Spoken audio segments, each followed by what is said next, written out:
Hello, and welcome to the Simply Business Interview Podcast, a podcast created by business owners for business owners. I am your host, John Jennings. I believe that most business owners are working way too hard for much too little.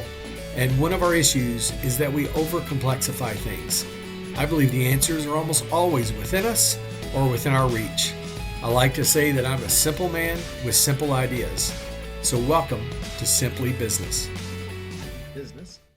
I am joined here today by Dee Dee Taylor, who's the founder and president of 502 Hemp. Now, what's different about this, usually these interviews is somebody I don't know. Dee Dee is actually somebody I've known for a long time. We started our businesses around the same time, I think. So looking forward to just catching up with her, hearing more about her story. I know you're going to be fascinated as well. Dee Dee, thanks for joining us. And why don't you just start with give us a little bit about your background and what you do. Why you do that? Why do I do this? No, thank you for having me on first off. But so I actually have a paralegal degree. I had always planned on going to law school, just kind of never happened. And there was probably good reason for that. But I actually got in this business because my husband has seizures. And the pharmaceutical drugs that they kept pushing on him were slowly killing him. And we had to find an alternative. So he kind of went out west, learned about CBD products. We started making it at home before any of this was legal, like any of it. Are you sure we want to go on record with this? It's okay. Now I think the statute of limitations is over. Okay. It was that long ago. But you know what? It started working. And he went seizure free for 5 years, and he has grand mal seizures. So they're really, and he wasn't born with them. They were adult onset. So it started working, and he got off the medications and he went seizure free for 5 years. And then in 2014, he became one of the first licensed processors in the state of Kentucky when their hemp pilot program started. And from there, it's just been kind of a whirlwind.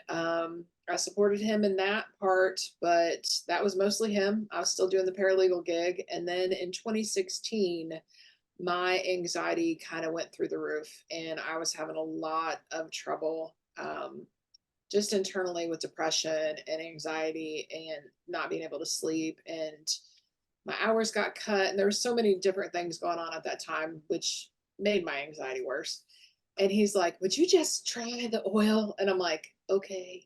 So I did. And it literally was like a breath of fresh air with back.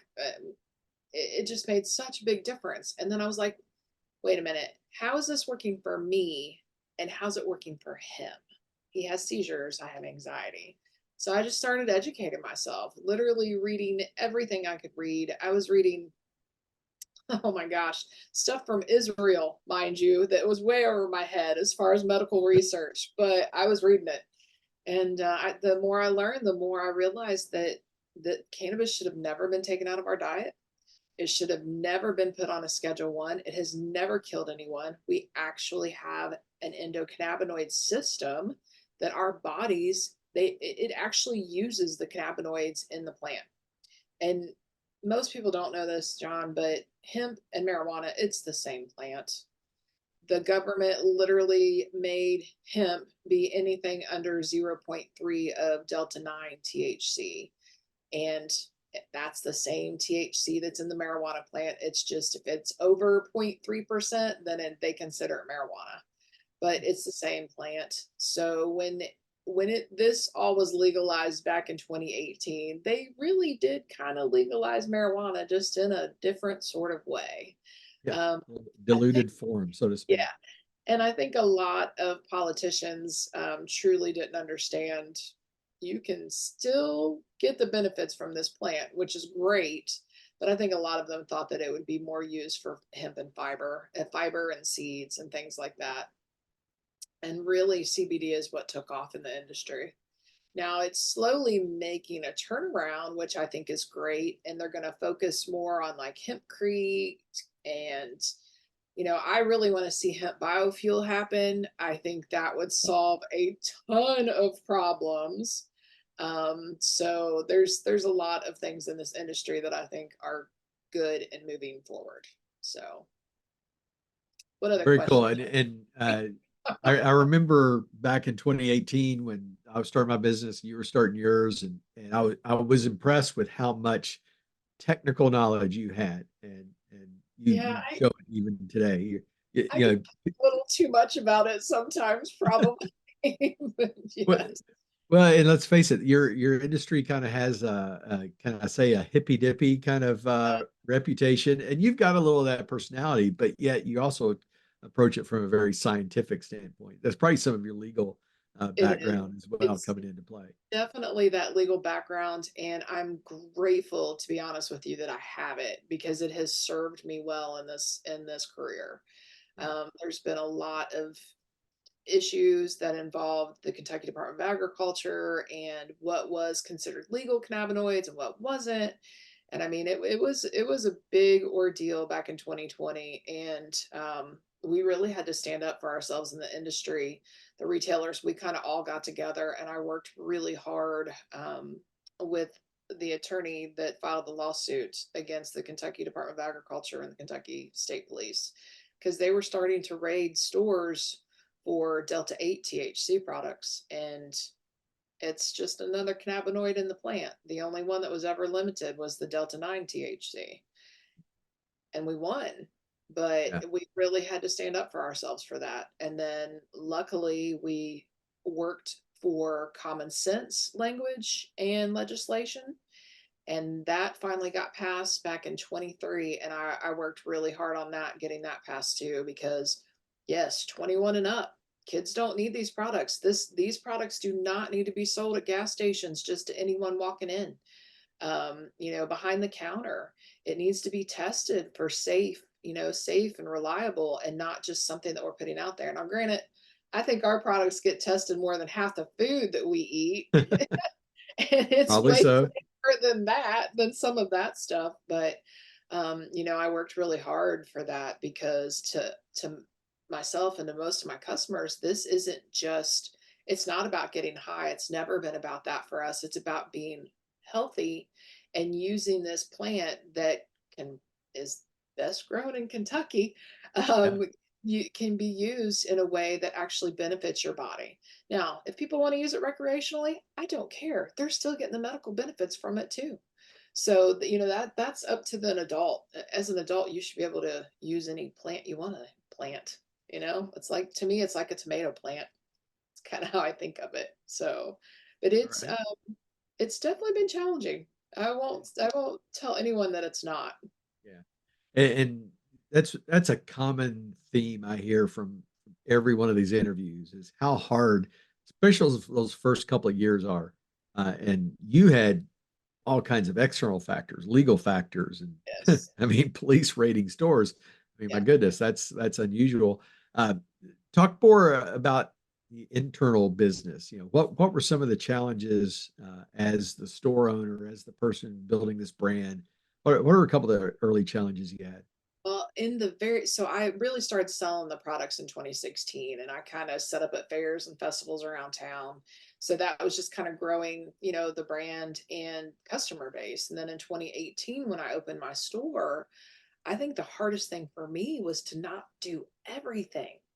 Yeah, Like, because I was in everything, doing everything all the time. Like, I was always out with my customers, and then I would spend so many late nights back in my office trying to make sure that I'm, dotting my T's and crossing my I's, and marketing and branding and everything at once and all together. And in the beginning, I'm like, I can do everything myself. I can do it all. I can do it all. And you get to that point where you're like, I really can't. I really cannot keep up with everything. yeah, Um, even bookkeeping, like I did that. I did the books for the law firms that I worked for. So to me, that was no big deal. It's like running your home business to me. right. So, but at the same time, I'm like, no, I've got to get a bookkeeper. I can't keep doing everything. And Yeah, I think that's probably the one biggest thing for a lot of business owners because we do our heart and souls into our business. I mean, I love what I do. I love being able to help people. But at the same time, I can't be out front all the time waiting on every single customer, even if I yeah, want to, because I do love that. That's kind of my yeah. favorite part of what I But do. And I know back then I used to see you because I was at almost every networking event. You were at every networking event, Yep, and you're doing that to kind of build brand, but you're also burning a lot of time. And a lot of time. both of us, I think, have learned that Yes. it's important to figure out what is important and Well, what's and not. that's tough too because you don't want to miss out on some of those events. You know what I Yeah, mean? Well, and plus now I consider a lot of other business colleagues like my friends. yeah, You know what I mean? So it's like I'm hanging out with my friends now. yeah. So while some Well, of in full disclosure, last night for the tell the listeners this story. You and I were at an event, the J-Town Chamber annual dinner, them, was the night before we're recording this, and you and I were up for the same award, so we were having a little friendly jabs there. But it was an award you won last year, the Entrepreneur of there's the no Year. way I was going to win that again, John. So I'm so happy you won that. Well, and so the listeners need to know they have back-to-back winners of the J-Town Chamber Entrepreneur of the Year award here. So aren't we special, you know? We are. We are. I still it I was telling my husband this the other night. I said, it's kind of funny when you win awards. I'm like, wow, like I would have never in a million years thought that I would be winning awards for what because I don't have a true business background. I mean, Yeah, I've literally taught myself what right. I've learned and there's been lots of mistakes on the way and my husband's like he goes, "Own it.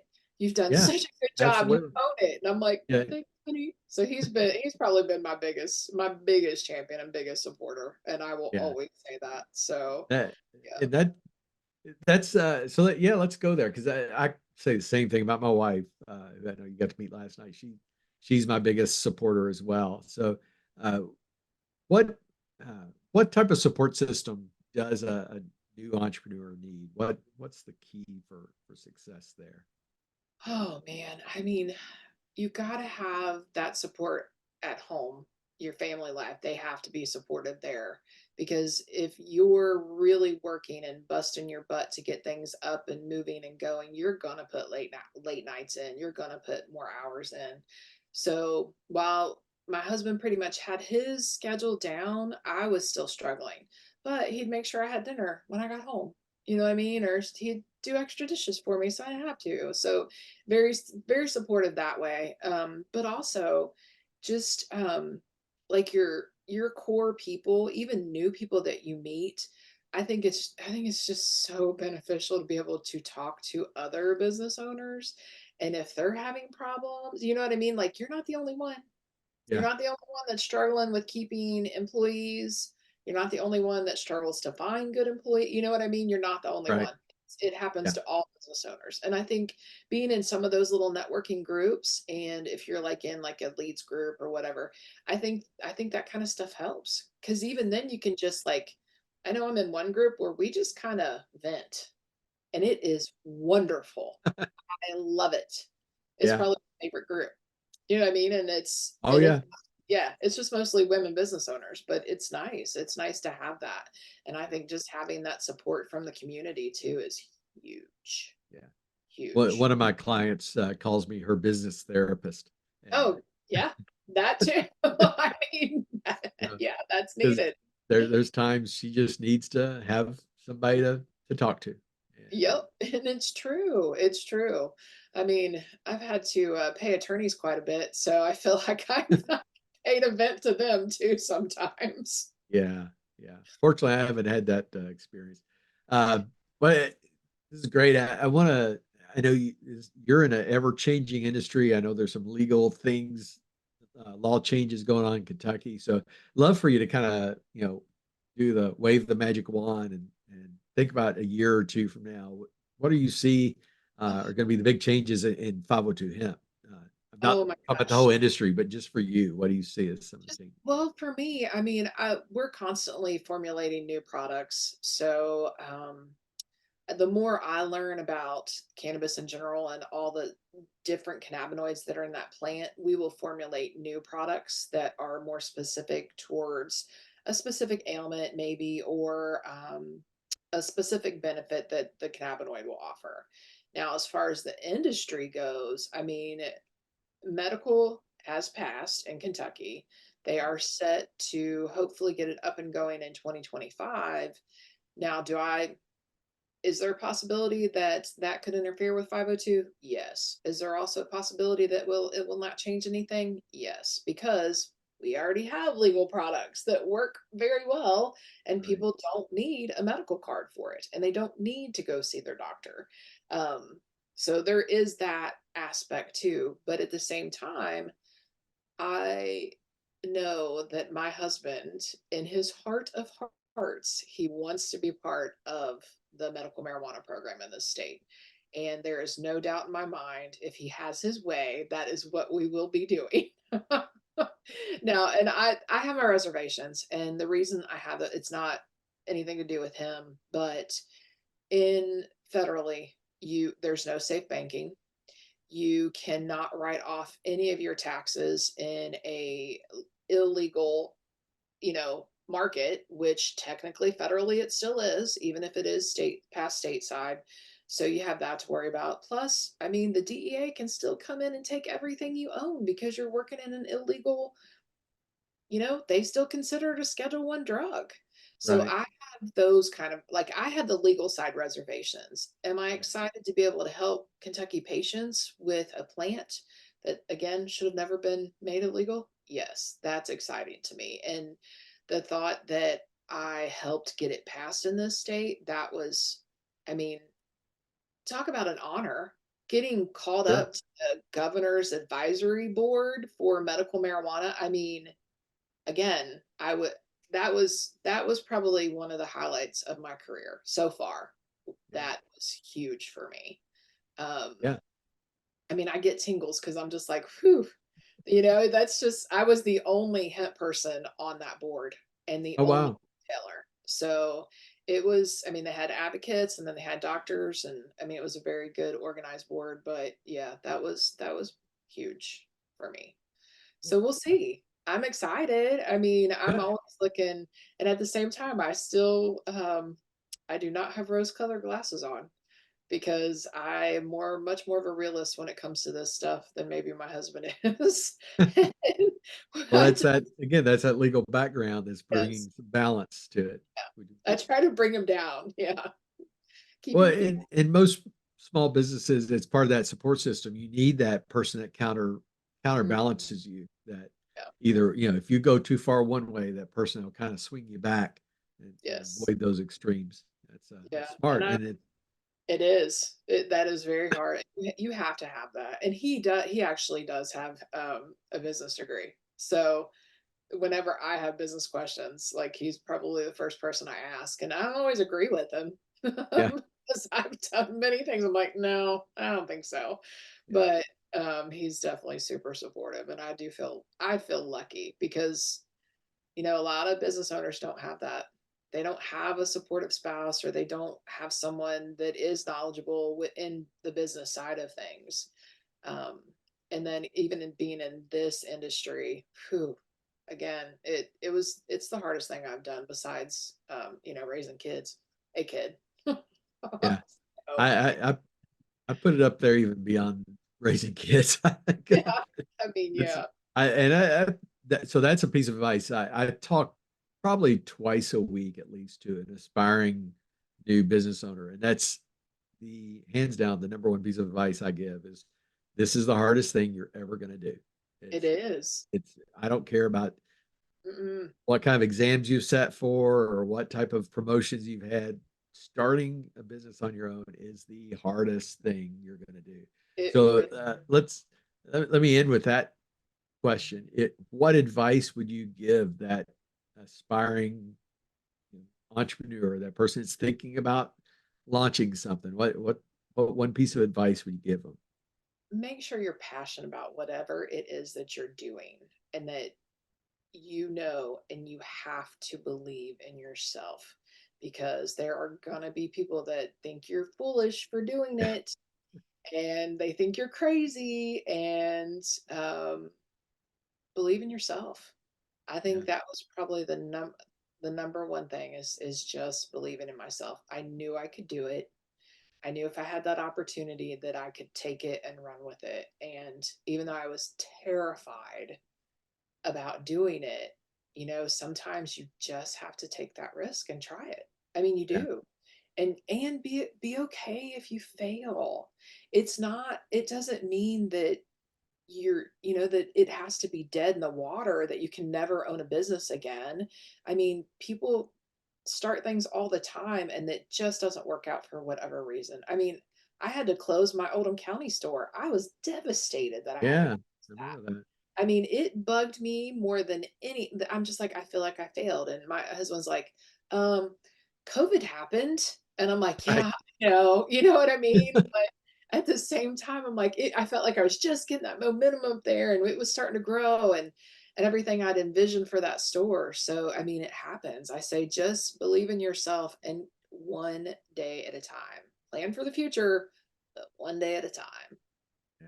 So, Awesome. That's some great advice. And I agree about the passion because you're going to hit rough parts. And if you don't believe in it, believe in yourself. And it's interesting, you talked about how confident you were and absolute confidence, but you're yet still terrified. oh, yeah, And that's, yeah, for yeah, sure. that's, Yeah, that's the roller coaster of being a business owner. it Uh, is. well, well, Dee I was Dee, thank you so much. Why don't you tell people how to get in touch with you or look you up or come to your store? absolutely, well, absolutely. If you have any questions about cannabis in general, whether it's CBD or THC products, obviously they can come see us at 502 Hemp. And that is at 201 Mosier Road in Louisville, kind of on the east end, sort of across from the Roosters in Middletown, Douglas Hills area. And then we're online as well, 502hemp.com. And for any of your Indiana listeners, I have a store there as well, 812 Hemp. And I've got great staff. A lot of them are cannabis certified. So it's all about that education. And we just like to be able to help educate other people because that's Yeah. what we're for. In which town? I forgot about the 812 Hemp. What That's town are you in? that's in Clarksville, right off Lewis and Clark Parkway. Okay, There's a Kroger there. We're right behind Kroger on the Blackston Mill side. So, awesome. yeah. Yep. Great. Well, Dee Dee, thank you so much. Enjoyed the time together. Great catching up and learning some stuff. I learned something every time I hear you speak Oh, yeah, I about can this. talk your ear off about this stuff, John. So if any of your listeners ever want to learn more, we also have a podcast too, Hemp and Happiness. Hemp So and happiness. There Hemp you and go. Happiness. Yep. Uh, And it's on our website so people can listen to the podcast there, or I think we're on all the channels too. So, but we strictly talk about hemp and cannabis, and I may cuss a lot. So I all apologize. right. Well, thank you so much. And to our listeners, I appreciate you all listening. And I hope you picked up some great advice today. I know I did. Like, follow, share, all that stuff on whatever platform you're listening. And look forward to seeing you here next week. Thank you for listening to today's episode. If you liked it, please share or like it on whatever platform you use. You can find me on social media. On most platforms, I'm John K. Jennings. My first book is also available. Your Baby is Ugly tells you about 10 truths that business owners need to hear, but often won't, and how to overcome them. You can find it on Amazon. Just search for Your Baby is Ugly. And be watching for our next episode where I'll interview another business owner who will share their stories and insights into what it's like to create a great business.